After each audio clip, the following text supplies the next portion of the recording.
जामे तिर्मिज़ी की रिवायत है, हज़रत अबू हुरैरा रज़ियल्लाहु अन्हु इरशाद फरमाते हैं कि हुज़ूर अलैहिस्सलातु वस्सलाम ने इरशाद फरमाया, इज़ा ख़तब इलैकुम मन तरज़ौन दीनहु व खुलुक़हु, जब तुम्हें कोई ऐसा शख्स निकाह का पैगाम दे जिसके दीनदारी से तुम राजी हो, जिसके खुश अखलाकी से तुम मुतमईन हो, फज़व्विजूहु, तो उसके उस निकाह के पैगाम को मंजूर करके उसे निकाह कर दो।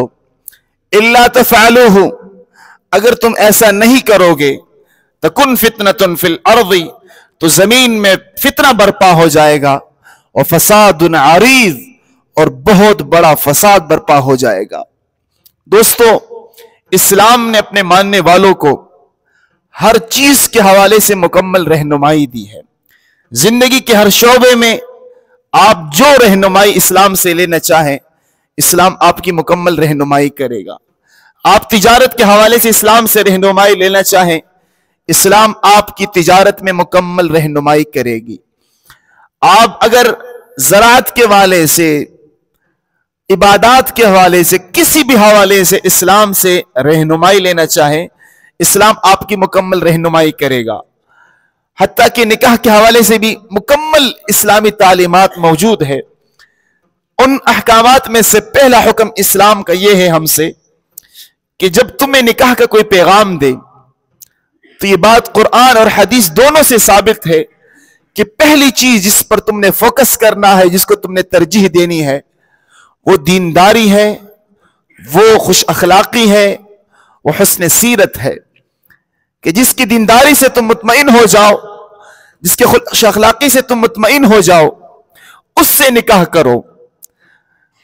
अगर कोई आदमी खुश अखलाक है, अगर कोई आदमी दीनदार है, तो ये बहुत बड़ी बात है। दीनदार और खुश अखलाक से शादी करने के बाद ज्यादा उम्मीद होती है कि इंशाअल्लाह ये निकाह कामयाब होगा।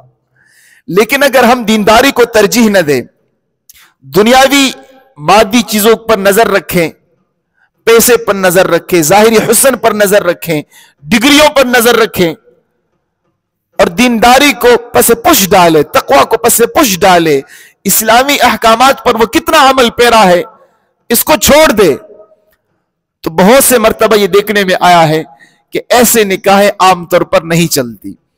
कुछ अरसे के बाद उनमें जुदाई पड़ जाती है, तलाक तक की नौबत आती है। तो इसलिए पहली चीज जिस पर हमने फोकस करना है अपनी शादियों में, निकाह में, वली से यह कहा गया है कि वो दीनदारी को देके, तकवा को देके, दीन को देके, मजहब को देके, कि वो इस्लाम के अहकामात पर कितना अमल पेरा है।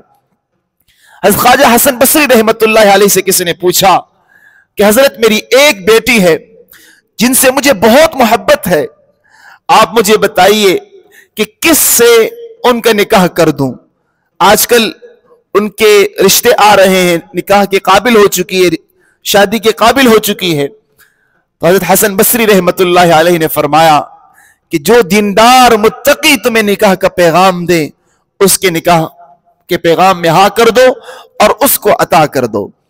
उसकी वजह यह है, अगर उस मर्द को आपकी बेटी से मोहब्बत होगी तो वो उन्हें इज्जत देगा, उनका ख्याल रखेगा। अगर खुदा न खास्ता किसी दिन उनको कोई गुस्सा आया तो उन पर जुल्म नहीं करेगा। और यह हकीकत है कि जो दीनदार होते हैं, मुत्तकी होते हैं, परहेजगार होते हैं, अल्लाह का डर जिनके सीनों में होता है और अखलाक से आराइस्ता होते हैं, उनकी घरवालियां बड़ी खुश होती हैं। जिंदगी का सुकून, इत्मीनान अल्लाह ताला ने दीन में रखा है। जहां दीनदारी होगी, खुश अखलाकी होगी, वहां सुकून होगा, इत्मीनान होगा। जहां ये चीजें रुखसत हो जाए, फिर इत्मीनान, सुकून नाम की चीज के लिए तरसोगे।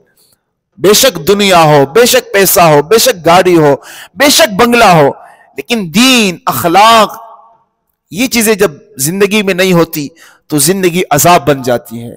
अल्लाह ताला हम सबको तौफीक अता फरमाए कि हम दीन के इस अजीम हुक्म पर अमल करने वाले बन जाए।